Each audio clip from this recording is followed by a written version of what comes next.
नमस्कार साथियों। 70वीं बीपीएससी में नॉर्मलाइजेशन को लेकर के, डेट एक्सटेंड करने को लेकर के, एप्लीकेशन पोर्टल रीओपन करने को लेकर के आज पटना और दिल्ली में महाआंदोलन हुआ। एकदम महाआंदोलन ही इसके लिए सटीक शब्द है। सड़कों पर जो अभ्यर्थियों का हुजूम उतरा, उसको देख करके मन एकदम गदगद हो गया कि वाह, लोगों ने अपना दिखाया है दमखम कि हम अभी जिंदा हैं। किसी शायर ने कहा है कि उसूलों पर जो आँच आए तो टकराना ज़रूरी है, उसूलों पर जो आँच आए तो टकराना ज़रूरी है, गर जिंदा हो तो जिंदा नज़र आना ज़रूरी है। जो लोग मेरी आवाज़ से वाकिफ़ होंगे उनको मेरा आवाज़ आज फटा फटा सा लग रहा होगा, क्योंकि दिन भर हम लोग आज नारेबाजी कर रहे हैं, गला बिल्कुल बैठ चुका है।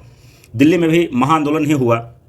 बीपीएससी कॉन्सेप्ट वाला ने इस आंदोलन का नेतृत्व किया है और हम लोग सब साथ में थे। बीपीएससी कॉन्सेप्ट वाला की पूरी टीम को इसके लिए बहुत बहुत धन्यवाद कि उन्होंने अपना समय निकाला, अपने पूरे लोगों को इस आंदोलन में झोंक दिया। पूरी टीम के साथ वो दिन भर हम लोगों के साथ थे। 12 बजे से हम लोग इसमें लगे थे और अभी शाम में हम लोगों ने बहुत बड़ा कैंडल मार्च का आयोजन किया, गांधी विहार से लेकर के और नेहरू विहार तक।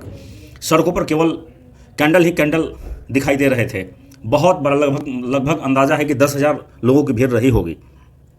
और इसका नतीजा हुआ कि अभी बीपीएससी ने आनन फानन में ये प्रेस नोट जारी किया है, लेकिन जिसका डर था बेदर्दी वही बात हो गई। हम लोगों को इस बात की आशंका पहले से थी कि ये दरअसल फूट डालने की कोशिश करेंगे, हमारे बीच ही फूट डालने की कोशिश करेंगे, क्योंकि हम लोग 3 मांगों को लेकर के आंदोलन कर रहे हैं। एक हमारी मांग है कि नॉर्मलाइजेशन नहीं होगा। दूसरी हमारी मांग है कि हमारे 80 से 95 हज़ार ऐसे भाई हैं जिन्होंने रजिस्ट्रेशन तो किया लेकिन एप्लीकेशन फाइनली सबमिट नहीं कर पाए। इसके ऊपर मैं काफ़ी वीडियोस बना चुका हूं, आप लोग देख लेंगे कि क्यों ऐसा हुआ। उस बात को यहाँ रिपीट करने से कोई मतलब नहीं है। तो एप्लीकेशन पोर्टल फिर से रीओपन होना चाहिए, कम से कम 10 दिनों के लिए।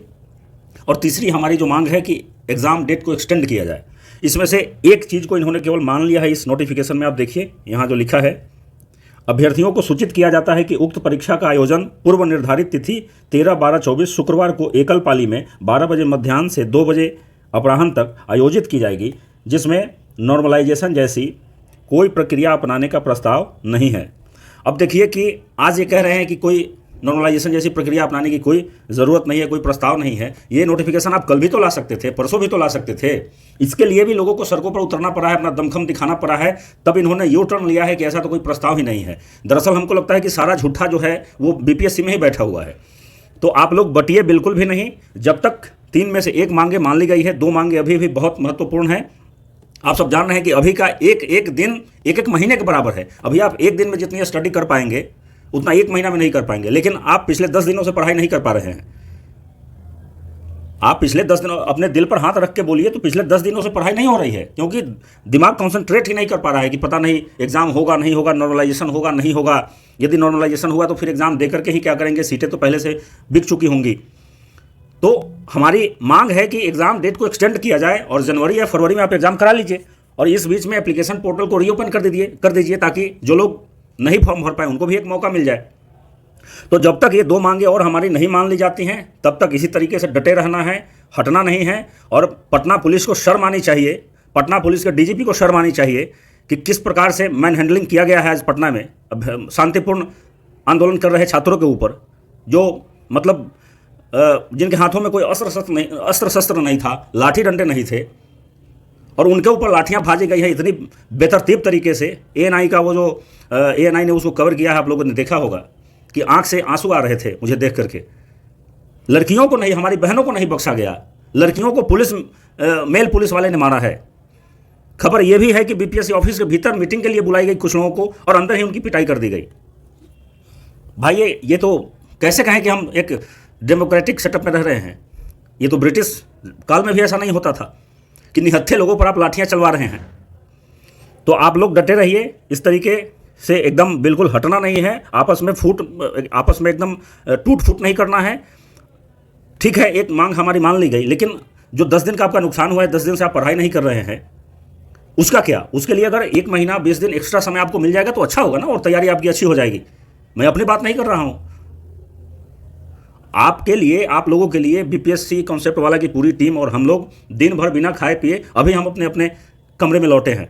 और मुझे इसके लिए आपसे सिंपैथी की ज़रूरत नहीं है। सिंपैथी के लिए सब नहीं कर रहा हूँ, क्योंकि मेरा भी उसमें हित है। मैं अपने लिए गया था, मैं किसी और के लिए नहीं गया था। बस बताने के लिए बात कर रहा हूँ, क्योंकि हम लोगों को लगा कि पटना में जो हमारे दिलीप भाई हैं वो कोई एस्पिरेंट नहीं है, उनको एग्ज़ाम नहीं देना है, लेकिन हमारी लड़ाई वो लड़ रहे हैं। हमारे लिए उन्होंने लाठियाँ खाई हैं। पता नहीं उनके ऊपर क्या हुआ होगा। अभी हॉस्पिटलाइज्ड हैं, जांच में पता नहीं क्या सामने आता है। वो मीटिंग कर रहे थे, हो सकता है सर में बहुत ज़्यादा चोटें लगी होंगी। तो उनको देख करके हम लोगों ने भी तय किया कि हम दिल्ली में तो कर सकते हैं ना, क्योंकि आज के समय में सोशल मीडिया के ज़माने में एक जगह कुछ होता है, उसका असर दूसरी जगह भी होता है। तो दिल्ली में हम लोग जो कर सकते थे, बीपीएससी कॉन्सेप्ट वाला की टीम ने इसका नेतृत्व किया। तो कहने का मेरा ये वीडियो बनाने का मेरा मतलब ये है कि जब तक बाकी की 2 मांगे भी ना मान ली जाए कि कोई नॉर्मलाइजेशन नहीं होगा और एग्ज़ाम डेट को एक्सटेंड करिए भाई। जब तक ये दोनों ना मान ली जाए, ये दोनों मांगे ना मान ली जाए, तब तक सड़कों पर डटे रहना है। और खबर ये भी है कि अगर आप लोग ऐसे ही डटे रहे, हिम्मत नहीं हारना है। मुख्यमंत्री जी तक ये बात पहुंच गई है। अभी बीपीएससी ने अपने स्तर पर ये प्रेस नोट जारी किया है। सीएम ऑफिस से अगर उन्हें कोई आदेश आता है तो वो बाकी की 2 मांगे भी मान लेंगे। पूरा विपक्ष तेजस्वी यादव जी आपके साथ हैं, इसलिए हिम्मत नहीं हारनी है। और किसी शायर ने कहा है कि इन्हीं गम की घटाओं से खुशी का चांद निकलेगा, इन्हीं गम की घटाओं से खुशी का चांद निकलेगा, अंधेरी रात के पर्दे में दिन की रोशनी भी है। तो हिम्मत नहीं हारना है मेरे दोस्त, एकदम डटे रहना है, टिके रहना है।